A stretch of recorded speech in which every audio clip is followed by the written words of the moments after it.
Ang phlegmatic personality ay isang uri ng personalidad na kilala sa pagiging kalma, mapayapa, at madaling pakisamahan. Ang mga taong may ganitong personalidad ay hindi madaling magpaapekto sa stress at may likas na kabaitan. Karaniwan, sila ay mapagpasensya, mahinahon, at ayaw ng gulo. Mga katangian ng phlegmatic personality, mahinahon at relaxed, hindi sila madaling mataranta o ma-stress, at madalas silang kalmado kahit sa mahihirap na sitwasyon. Madaling pakisamahan, hindi sila mahilig makipagtalo at mas gusto nilang panatilihin ang kapayapaan sa paligid nila. Mapagpasensya at maunawain, mahaba ang kanilang pasensya at marunong silang umintindi ng damdamin ng iba. Ayaw ng komplikasyon, mas gusto nilang simple at tahimik ang buhay kaysa sa pagiging abala sa maraming bagay. May malasakit sa iba, sila ay likas na maalaga at mapagmalasakit sa kanilang pamilya at kaibigan. Mahilig sa routine, komportable sila sa pare-parehong gawain at hindi mahilig sa pagbabago. Paano mapapamahalaan ang phlegmatic personality?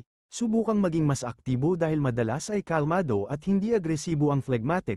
Minsan ay nagiging sobrang relaxed sila. Subukang maging mas masigasig sa mga gawain. Matutong magsabi ng opinyon dahil ayaw nilang makasakit ng damdamin ng iba.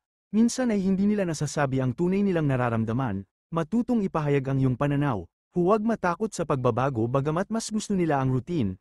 Mahalagang matutong mag-adjust sa mga pagbabago upang mas lumawak ang karanasan sa buhay. Gamitin ang likas na kabaitan. Ang pagiging mapagmalasakit ay isang napakagandang katangian. Gamitin ito upang makatulong sa iba sa positibong paraan. Kung ikaw ay may phlegmatic personality, tandaan na ang iyong kalmado at maunawang ugali ay isang malaking biyaya.